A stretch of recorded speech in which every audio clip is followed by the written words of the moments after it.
tools became expensive. So did the human capital aspects of them, running them, operating them. So we really worked with them to help drive down the total cost of ownership and total cost of administration for those platforms. And last but not least, AI, it's moved from the boardroom or from the lab into the boardroom. And everybody wants their data platforms to be AI ready. And that requires a trusted, governed data platform like Microsoft Fabric. I'm going to specifically call out, what you draw a line between cloud ready and AI ready.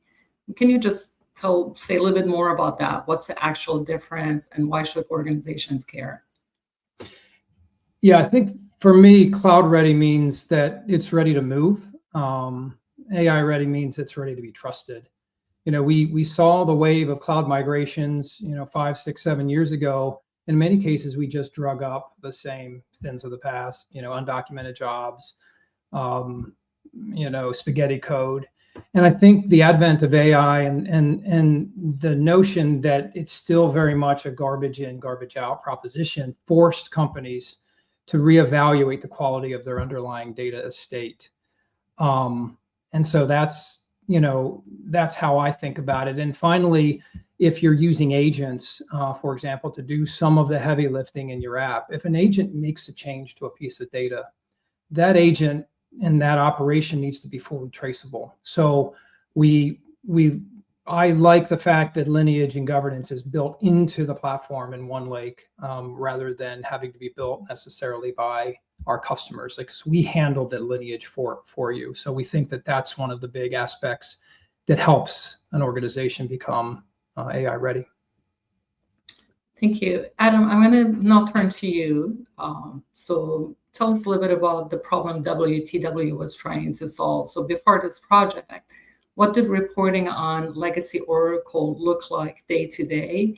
And where did the strain really came the most for the organization? Yeah. Thanks for the question. So I think I'd probably address this in kind of three main areas. One is from an IT team perspective, managing the complexity of the environment. With hundreds of ETLs, we have a very complex security model, and the nature of the RPD required us to maintain a pretty large support organization. So that's kind of the first thing. The second thing that we had as the Oracle analytics platform, we were also somewhat tied to our Oracle EBS platform in that we shared resources. And Oracle EBS rightly took precedence when the resources were allocated. So it often led to performance and scalability issues. And then I think finally is probably like the adaptability. So having a large complex system and a large support model, we were relatively slow to respond to even small changes that were being asked for, required from the business, because it would hit multiple components throughout the ecosystem. Okay, and can you share a little bit about your finance stakeholders and really, from the user experience, what were they actually asking that the old platform couldn't deliver? Yeah, so more and more, they're asking for more insight-driven information. We were pretty good at providing the historical numbers. We were fine at reporting, what happened last week, what happened last month or last year. What they really want to know is why the numbers were what they were, and how do we predict where they're going from, based off of that information.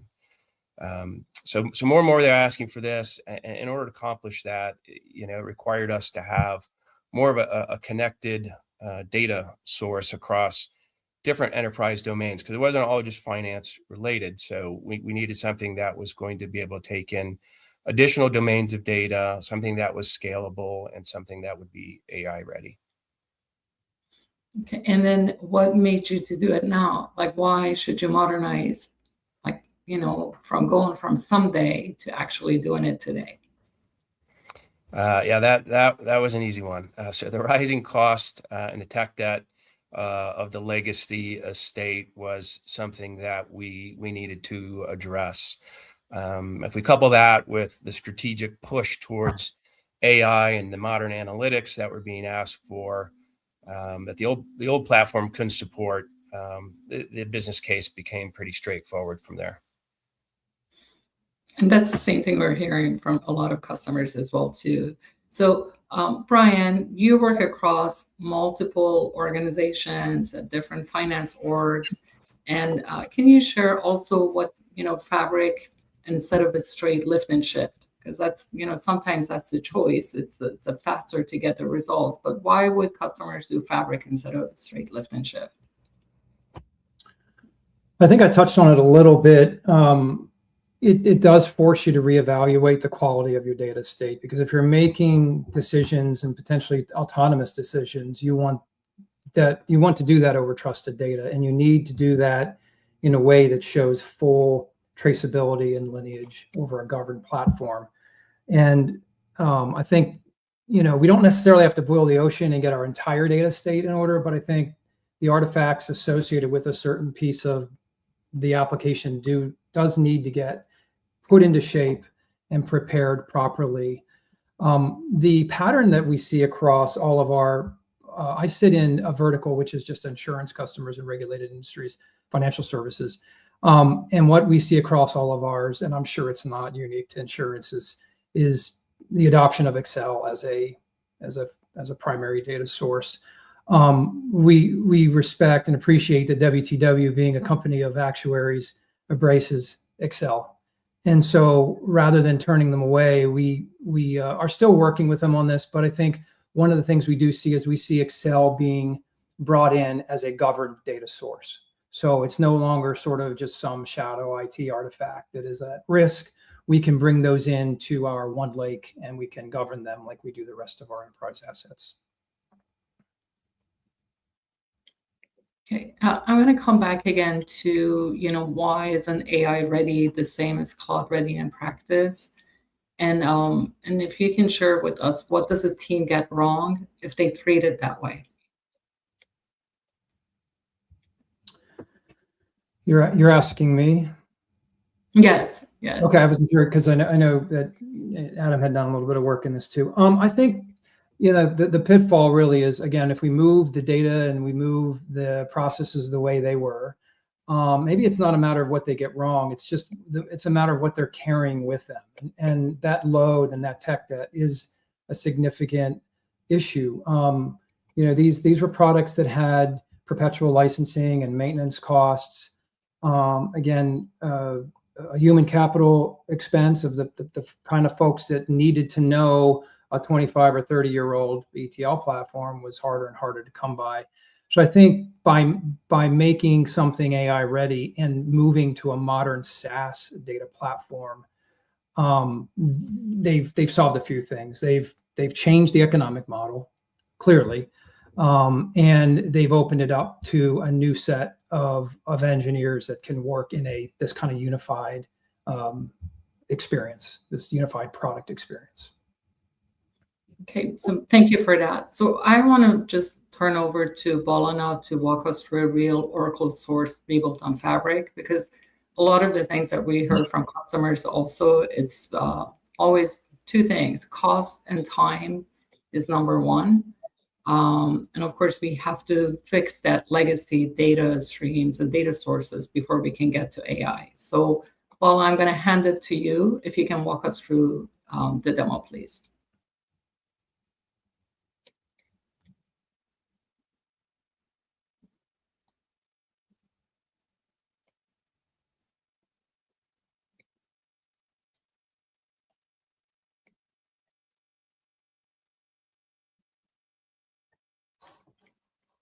Sure, Farid. Thank you. Bala? Yep. Yes. Thank you. Thanks, Farid. So let me start sharing my screen.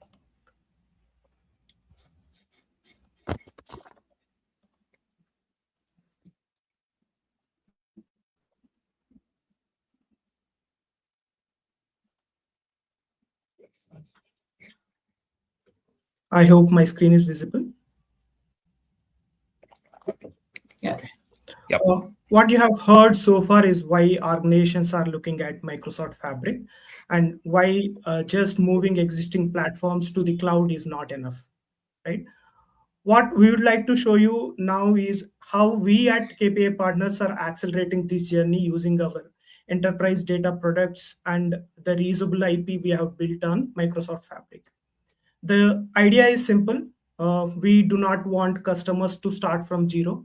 We already have reusable ingestion frameworks, business data models, security and governance patterns, pre-built dashboards, and AI-assisted code conversion accelerators. Let me walk you through the architecture, and then we'll show you the actual solution live. On the left, we have Oracle EBS. For today's demo, we are using Oracle EBS as the source, but the overall pattern can support other enterprise sources like SAP, Oracle Fusion, Salesforce, etc. We bring the source data into Fabric through a metadata-driven source ingestion framework.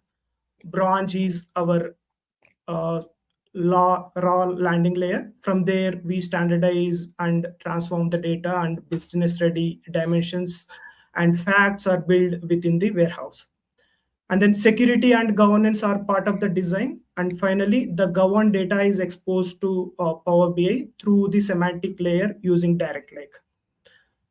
Also, if you already have an existing warehouse, we have built an AI-assisted code conversion accelerator that can convert existing database artifacts such as stored procedures and views into PySpark notebooks or warehouse procedures. Because all these components are already available, we can help customers move through their modernization journey much faster. Now, let me show you how this works in the actual implementation. Let me connect to Microsoft Fabric.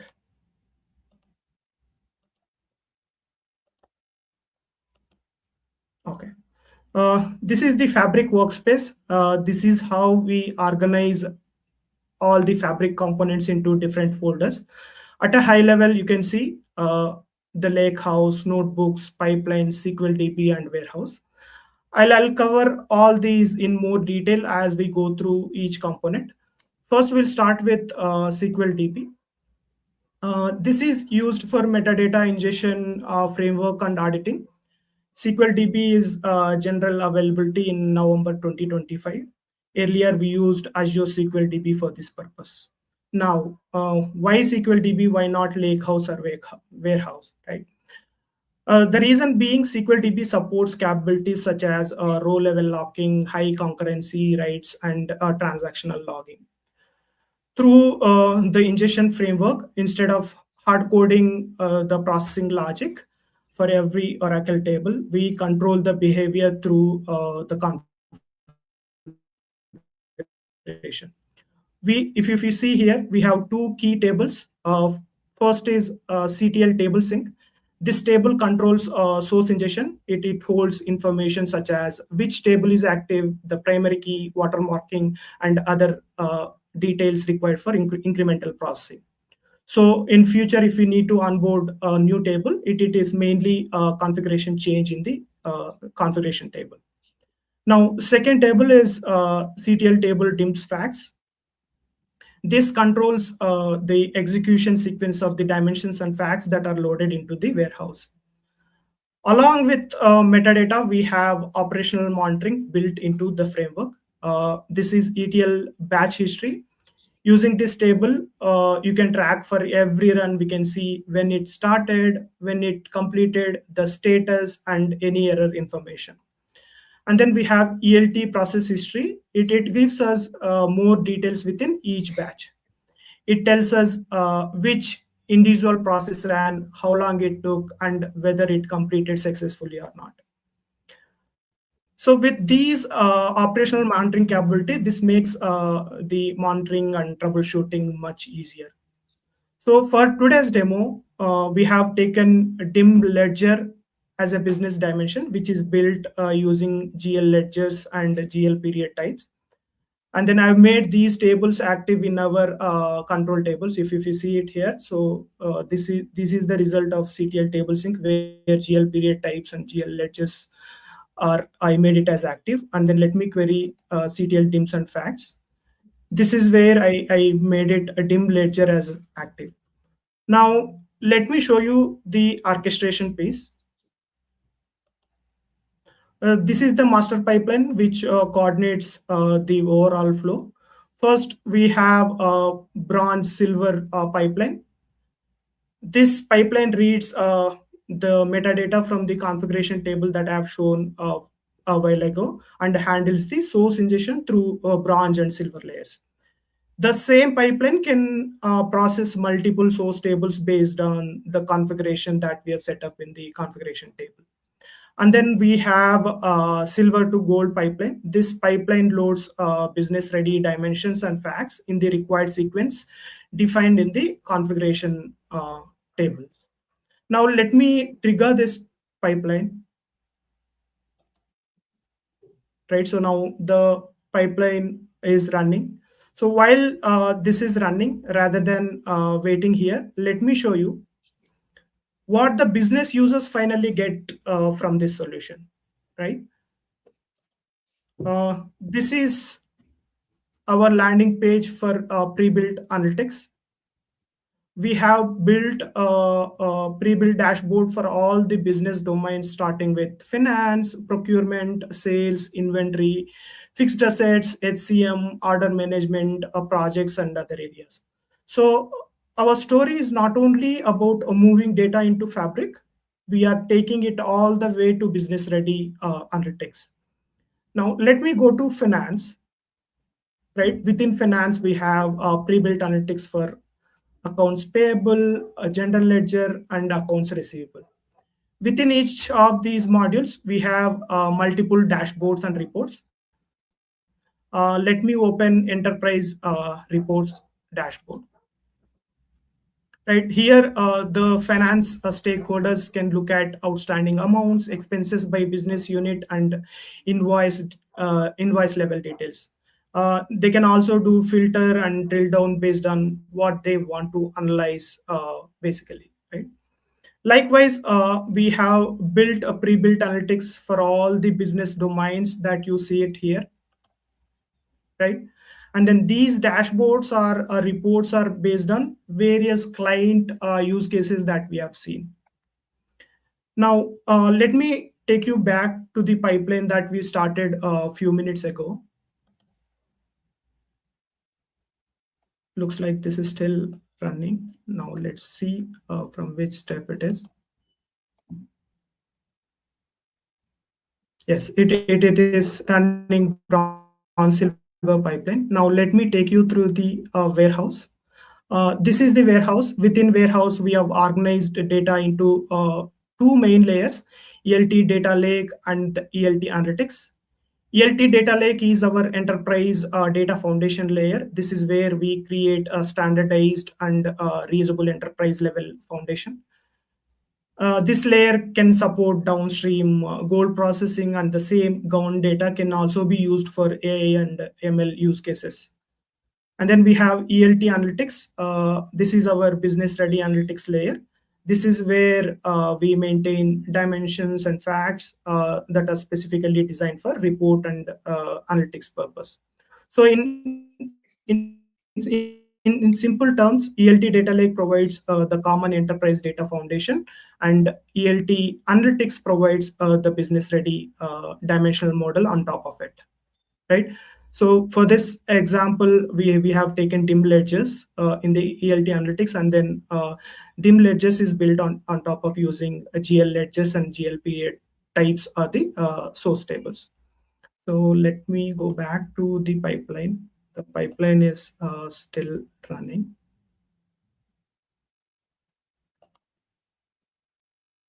So let it run. So just to close this out, right? So Microsoft Fabric gives us the modern unified data platform. What KPI brings on top of that is the reusable IP and enterprise data products that help customers get there faster. Because we already have these reusable components, we do not have to start from scratch for every customer. We can configure what is reusable. We can also extend what is customer specific, and then we can get to business value much faster. And although today we have shown Oracle EBS as the source, right? So the same overall pattern applies to SAP, Oracle Fusion, Salesforce, and then existing. If you have any existing warehouse, we can use our code conversion utility to convert all the artifacts into Microsoft Fabric, which does the migration pretty faster. And we can also support other enterprise source systems like other systems like Salesforce and existing Oracle Fusion and other systems. So now we see a bronze to silver pipeline as completed. Now let me go to warehouse, and then we can query this table to see, right? So whether data has been loaded or not. Earlier, this table was empty. Now we can see the data, right? I think with that, I'll hand it back to Fari. Thank you so much.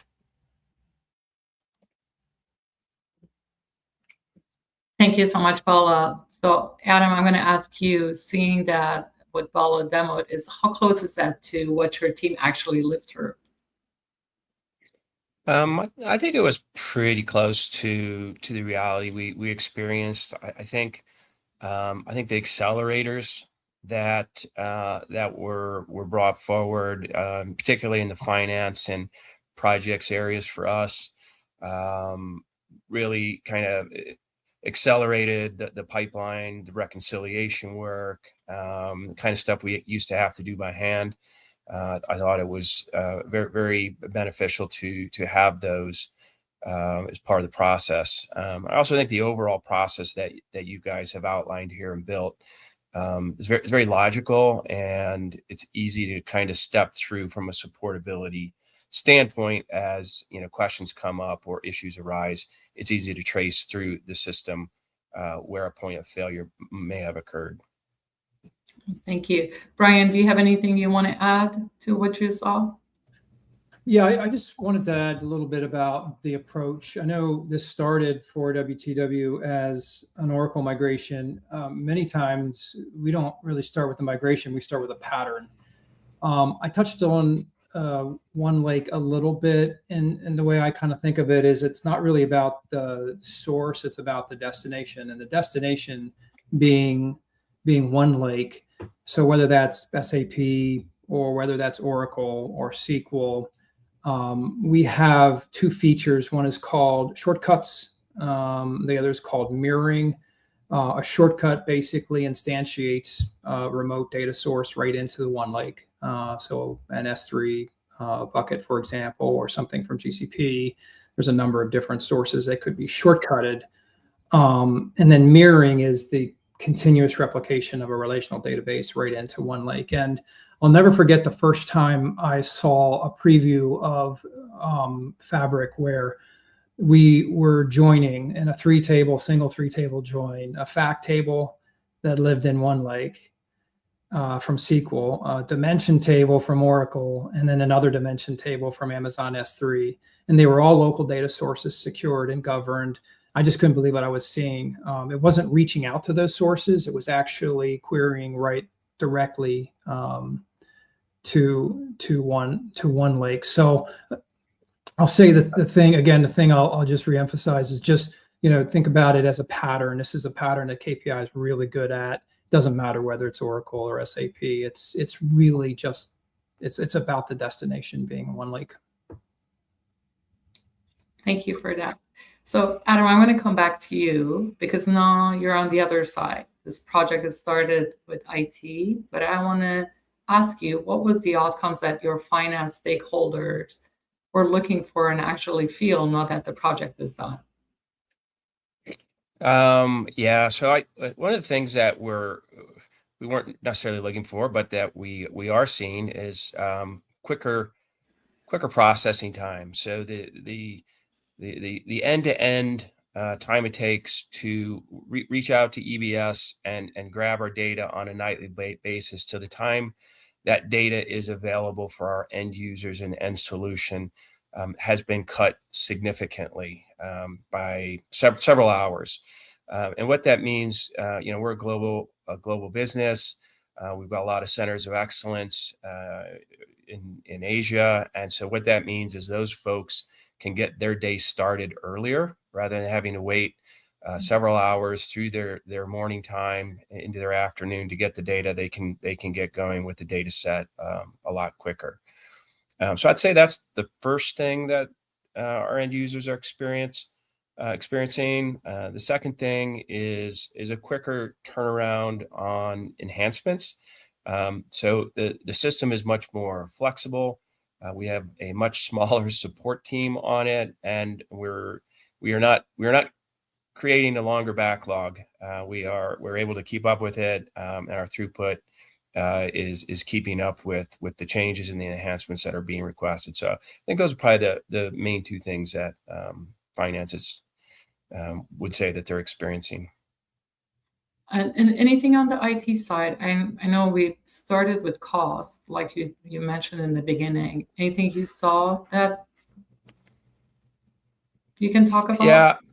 Yeah. I mean, as our primary objectives were around cost and capability, the performance was really kind of a bonus. We went into it with a no worse than approach on performance.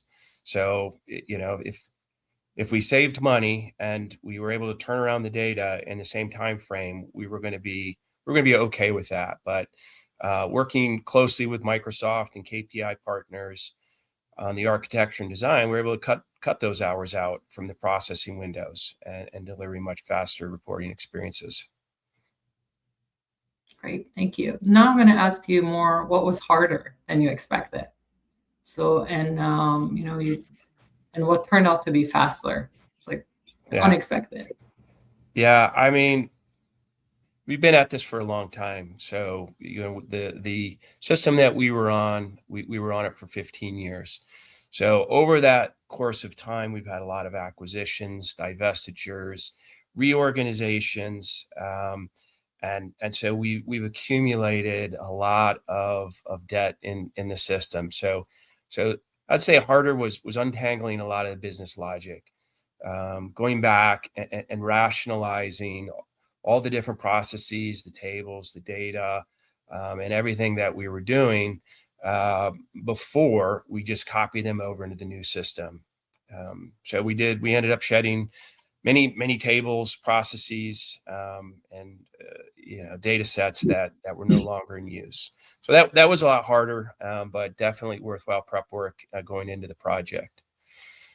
From a faster perspective, I'd say that the use of the accelerators that KPI brought to the table, and also the ease of the Microsoft platforms. So when we did get through all of the prep work and the evaluations that took place, the development process took a lot less time than we had originally planned. Thank you for that. Brian, I want to turn to you because I know you work with a lot of organizations and you worked with a lot of finance leaders. So if any of our clients wants to start, what would be your advice and what's the smallest credible first step that they can take? Well, first, Adam, I'm glad when she asked you what was the hardest part, I'm glad you didn't say working with Brian.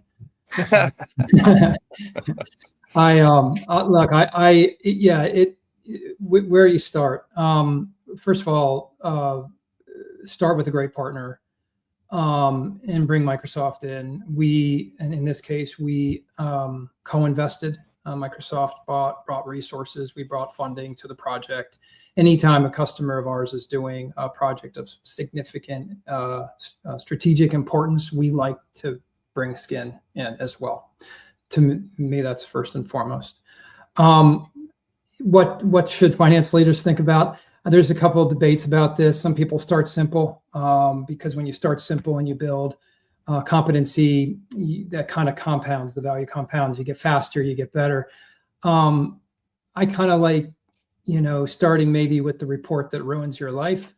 the one that everybody hates, because if you make that better, so many people notice it. It's quantifiable. It shows a return. So either start small and grow, or start with the hard stuff and get those out of the way first. Those are kind of my approaches. And then I know you touched already that, obviously this was the Oracle example for WTW, but can you just talk a little bit again for, anything that carries from any other data source?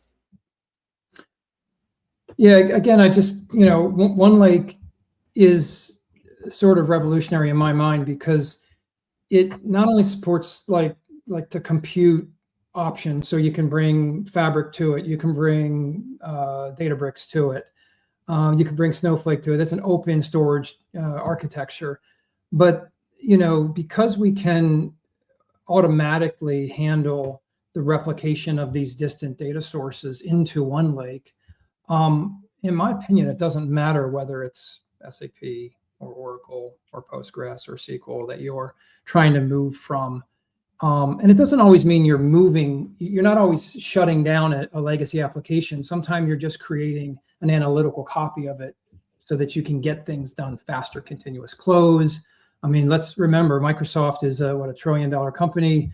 We report to the street pretty accurately. We have a lot of AI. So we are customer zero, and we run on Fabric and Power BI. Thanks for that. I'm going to actually, so now we're done with our the questions I was going to ask you, but we have some questions that are coming from the audience. So please keep sending them. We'll start with the few that I've started, and if we can't get to them fully, we'll respond in our follow-up email. Brian, is like one of the first questions was, which actually kind of touched on it, but is how would we convince our customers on migration from other systems to Fabric? And what will be the key subject areas? Yeah, I think it depends on what's driving them. But if it's modernization, I think we win, hands down. We have the modern platform and the secure AI story around that platform. But if it's cost, involving Microsoft and a partner like KPI, we can do an assessment to help you understand, how much you can save by, deprecating those old perpetual licenses, those legacy contracts, and moving to a pay-as-you-go. That is a great thing about, modern SaaS data platforms. Could be Fabric, could be Databricks. It's consume what you need, turn it down when you don't, spin it up high when you need it on weekends. That's not something we were able to do before. Think about it. You used to buy X number of licenses that you were entitled to use. And if you had, an insane quarter end or year end where you needed 3 times those licenses, you were out of compliance briefly. Now with Fabric, it's the scale of a slider on a UI. Great. Next question, Adam, I'm going to ask you this one. The question is, how long does a typical Oracle to Fabric migration take? And what does my team own versus the accelerator? Yeah, I guess, I've gone through this twice, 15 years ago and now again. So I can't really speak to the typical timeline. It probably depends. Each company is a little bit different, what their starting point is, how much complexity they have in their system. But from an ownership perspective, I'd say your team has to own the business logic. I think you get the most value. You need to use the migration as an opportunity to challenge old assumptions, simplify your processes, and rethink the requirements rather than just simply recreating the legacy environment in your new platform. Okay. Adam, I'm going to continue just with you one other question. And Brian, maybe you can add afterwards with what you're seeing with other customers is, how did you build the business case to replace a platform that still worked?